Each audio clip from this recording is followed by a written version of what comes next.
Hello everyone, this is me Jannatul. Hopefully সবাই অনেক ভালো আছেন। আজকে আমি একটি বিশেষ কন্টেস্টে অংশগ্রহণ করেছি। খুবই স্পেশাল এই কন্টেস্টটা। সায়মা ব্লগ গ্রুপের 20,000 মেম্বার পূর্তি উপলক্ষে আপু এই কন্টেস্টে দিয়েছে।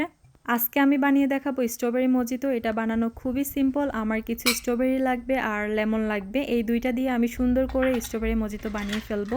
সবার প্রথমে আমি কয়েক টুকরা স্ট্রবেরি দিয়ে নিলাম। তারপর এখানে কিছু আইস কিউব আমি আগেই করে রেখেছি স্ট্রবেরি আর লেমন মিক্স করে।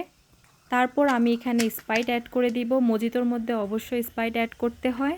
সায়মা আপুকে অসংখ্য ধন্যবাদ এরকম একটা সুন্দর কন্টেস্টের আয়োজন করার জন্য। শুধুমাত্র এক গ্লাস শরবত বানিয়ে যে কেউ এটার বিজয়ী হতে পারে। এই তো আমি বানিয়ে ফেললাম স্ট্রবেরি মজিতো। এটা বানাতে খুবই সময় কম লাগে, বাট খেতে অসাধারণ লাগে। অবশ্যই বাসায় ট্রাই করে দেখবেন। যারা যারা ভিডিওটি দেখছেন সবাইকে বলছি, শুধু ভিডিও দেখলে হবে না, প্লিজ কন্টেস্টে সবাই অংশগ্রহণ করবেন।